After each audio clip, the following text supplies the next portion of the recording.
In this video, I'm going to talk to you about a client success story where I was able to bring him back from the brink of shutting it all down. What's up, everybody? I'm Mike Claudio, owner of WinRate Consulting and host of the Big Stud Podcast. If you're interested in more about what I'm up to, whether it's with a nonprofit, the podcast, the YouTube channel, WinRate, ACS, like all the things that we have going on, if you want to check out MikeClaudio.com, it's basically the hub for all things that we're up to right now. It's not just about me anymore, it's about the whole team. But if you go to MikeClaudio.com, you'll see the links in the subtree of everything that we have going on from all the organizations that I'm a part of and leading, as well as events we have coming up. We have some really big, cool events coming in 2024, as well as third quarter 2023. So there's a lot of things going on. So if you want to get plugged into what we're up to, check it out. Maybe there's something there for you. Today's video, I want to talk about that feeling of just shutting it all down. Is it worth it? Is the business beating you up? Are you disengaged or the point where you just even hate going into your company and you develop some bad habits, try to soothe that feeling, right? Drinking, drugs, sex, porn, all those things that we get kind of to numb the pain of this lifestyle that we built that we just don't like. Well, I had a client come to me at the end of 2021, and he was just in this almost just hungover state.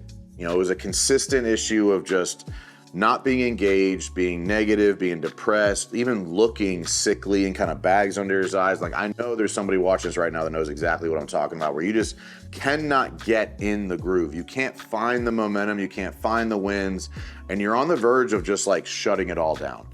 And I would challenge you to not do that as a first step, but seek help, right? And so this person reached out to us through a referral. He was a friend, we'll say just an acquaintance of one of the clients we had in our program already, with basically Mike, I need help or it's all gonna blow up. And he had a couple of minority partners in the business we're gonna get into here in a second, but he found me in one of the lowest places of his entire life.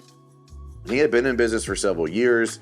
He was generally a high performer in life that just found himself, at the mercy of the business. And the business was consuming and controlling everything he had going on in his life to the point where he just didn't know what was up anymore. What was up, what was down, what was good, what was bad. And he was in this really dark place, which I have found, a lot of people find us in a sense of desperation. Mike, I need this to work or I'm going to lose everything. And I'll caution you, if you're watching this, that things are never as good or as bad as you think they are. So there's an objective, outside, unemotional perspective, which I'm able to bring because I don't know the backstory, I don't know the details, I don't know the day-to-day, so I can look at the facts. I can look at the data points, the facts, the actual truth of the situation and give an objective perspective. It's hard to do that when you're carrying everything on your shoulders when it comes to running and managing your business. So he came to me with I don't want to call it desperation, but you could tell he was searching for the answer, things were just going to just kind of fall apart underneath of him. And what we started with and really truly tried to develop for him is why is he doing this? What is the intent behind the effort? He had never really been asked that question before. So I'm going to ask you that question. Why are you doing what you're doing? Because it can't be for money. It can't be to impress people. It can't be because you want recognition for the success you're building. It can't be for the stuff, because all those things come and go. And business is very cyclical. You're gonna have great months, great quarters, great years. You're gonna have terrible months, terrible quarters, terrible years. And if you're only doing it for the financial outcome, you're gonna be on a really big emotional roller coaster. So you have to understand why that you're doing it. What is the impact? What is the purpose? What is the intent? What are the changes you want to make in the industry that you're attacking or the niche that you're in? You have to understand why. And so we've started unpacking that. We started unpacking what motivates him. We started unpacking what excites him. We started unpacking the people on his team and who he wanted to be and what he wanted to be known for. Those are also two really big questions I ask our clients is, who do you want to be?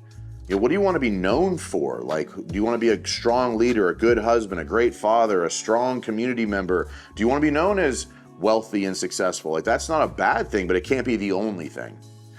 And so we started unpacking the why, we started unpacking the what, and we started unpacking the next steps. And so at the end of 2021, I challenged him to go away with his two minority partners and build a plan.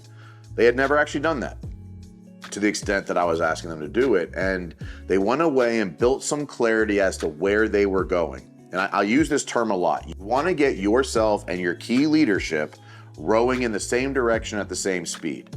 What that getaway for them uncovered is they individually did not know the mission they were on, universally.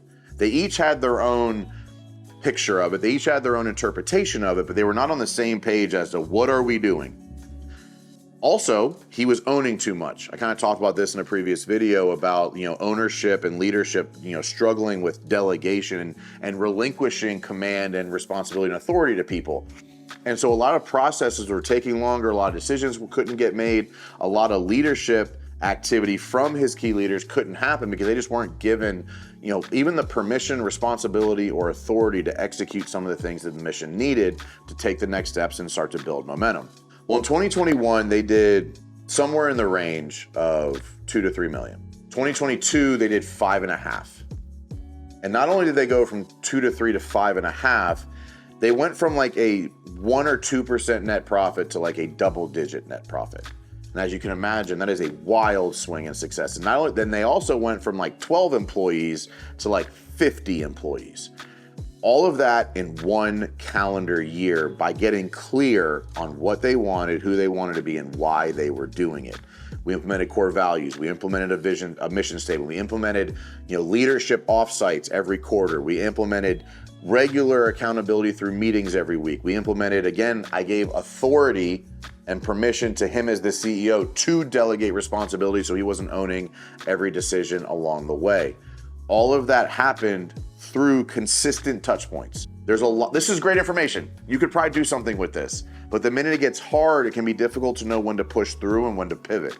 Having an external source such as me for him allowed him to maintain the course to see the things we were implementing through to success.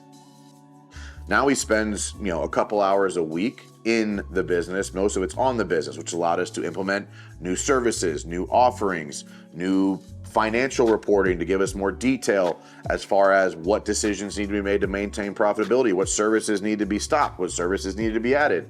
And so now he's able to make more mission guiding decisions as opposed to mission critical decisions. That's now relinquished to the team. But what really happened, and what I love most about his story, is he became the best version of himself. He became the husband he wanted to be. He became the father he wanted to be. He became the leader he wanted to be. He became the athlete he wanted to be. He became the man he wanted to be. And if you could see or have known him when I met him compared to the version of him you see now, it's not even close to being the same person.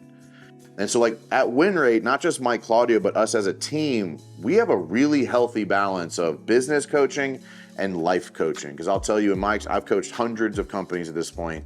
The company follows its leader. And so if I can make the leader better, typically the company kind of takes care of itself to an extent. But it can't be one without the other. I can't make your business better, but not make you better, because the minute I leave, the business will come back down because you never evolved with it. And so watching like the powerful person he's become through the journey of evolving and growing and stepping into this next season of who he wanted to be and what he wanted to be known for has been a really exciting journey for me as his coach as well. I've been working with him now for almost 2 years. And the person I get to meet with now is nowhere close to the person I met originally. And that's a really exciting journey for me as the coach. So if you're struggling with that, where you just feel like there's just nothing left to do and it's just shut it down, it's not worth it, I challenge you to reach out. I challenge you to have a conversation. I challenge you to see if there is hope for you, because what you're lacking right now is you just don't know what you don't know. And you don't have somebody in your life likely to hold you accountable the way that myself and my team will. So this is not a sales pitch outside of, I want to give people hope that what they're dealing with can be solved so that their life doesn't have to be blown up just out of ignorance of what to do next. So MikeClaudio.com, WinRateConsulting.com, comment below, shoot me a DM on Instagram, whatever is easiest for you, because I just want to meet with you to give you the tools necessary so that you can win fast and win often.